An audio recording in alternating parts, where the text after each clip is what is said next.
Hi, my name is Dr. J, and welcome to 5-Minute Fridays. I have a background of a master's in human performance / applied sports science and a doctorate in sport and performance psychology. This week, we're going to talk about choking resistant and choking susceptible athletes.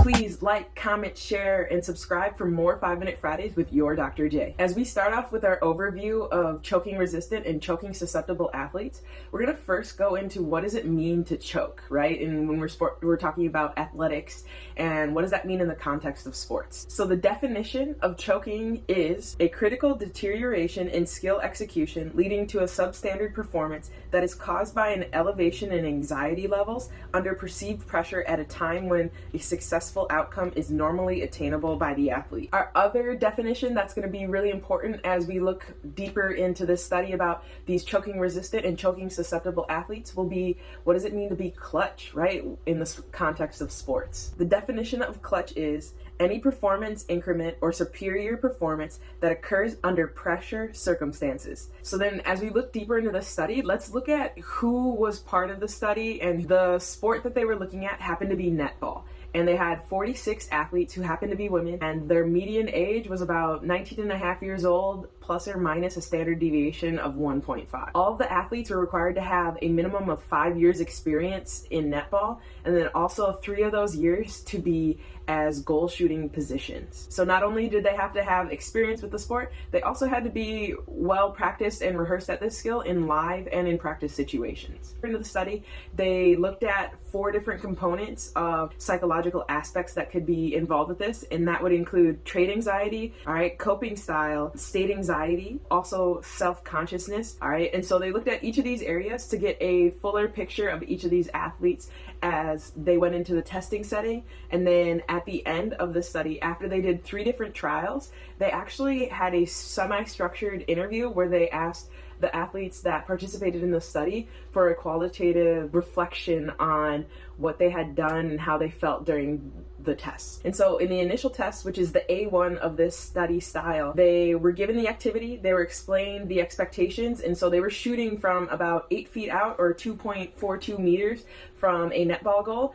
And they had 10 practice shots, and then following those 10 practice shots, they had 6 rounds of 10 shots with approximately a 30-second break in between each of those shots. So, and each of these trials that they were 3 separate scheduled sessions, so it wasn't all at once. And in the second session, so for the B session, they were given the amount of shots that they made in the previous session in their pre-pressure baseline. And then they were offered an award of $20 if they matched their score from that first A testing. And then $5 for every additional shot that they made throughout this 6 trial blocks of 10 shots each. For every shot that they made in addition to matching their score, they could win up to $100 total for that session. So not only were they being recorded, they also had an audience, and then they also had this offer of money on the table. And so they were being challenged, right? And then following that performance, they were given a third test, and that third test mirrored the first test, where they didn't have an audience, there was no money on the table, no pressure, so to speak, for them to work against. So one of the considerations off the rip that this study took into account is that it is difficult to create pressure situations, and it is also difficult to measure pressure situations. And so when we look at this, we're able to recognize very readily which athletes respond well to pressure and happen to be clutch in those situations. And we also see which athletes might be susceptible to choking in those higher pressure situations, right? And so as they concluded this study, they took a look at what makes athletes successful in those situations and what could work towards athletes' detriments in those situations, right? The choking resistant athletes performed better overall than our choking susceptible athletes. This partly had to do with the resistant athletes taking a more task-focused approach with their attention, whereas the susceptible athletes took more of an emotion-based approach to their pressure situation, right? And so if we're looking at this pressure situation, the task itself hasn't changed from the first setting to the second setting that they were under, right? Other than there was an audience and there was pressure added, but the task itself did not change from A to the B session, right?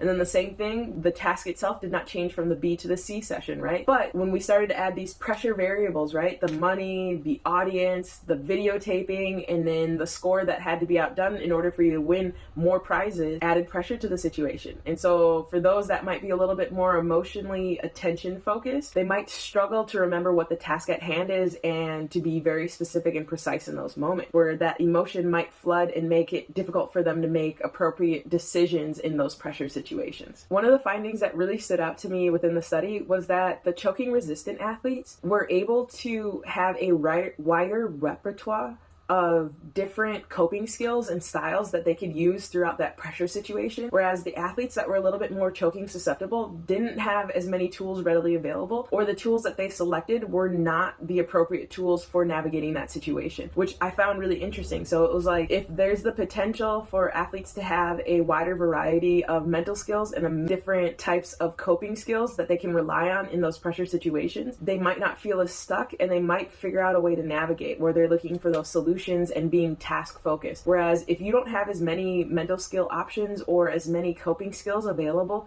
for that situation, it might become more daunting and more difficult to become more natural in navigating those situations, when it can be difficult because so much is being asked of you in those moments, and that pressure is mounting, right? And that pressure could be physical, that pressure could be built around physical skill, that pressure could be built around strategic things that are happening within your sport, or it could be based around life factors that are weighing on you in addition to the demands of your sport, right? All of those things go hand in hand. So although this is just a snapshot of what factors into the potentiality of choking resistance or choking susceptibility, there are a few takeaways that I wanted to highlight. Mental skills and coping strategies are very important for navigating different events that happen or different situations within our life and within sport, right? And so we want to understand, first of all, what skills we have available to us, or what skills are we able to readily use. And then after we figure out which skills we have available to us, we want to be able to practice and hone those skills, right? I keep using the word skill over and over again. Some of these coping skills and some of these coping strategies have to be learned through situation, or they have to be taught, right? And until we get to that point, we can't expect to know it all, right? And even as we get these skills and we start to work on them, we're working on them very intentionally so that we are building real skills that we can take with us into these different situations and these different settings within our lives. And also practicing as you begin to learn and understand better how to use these skills to be more successful in all of your pursuits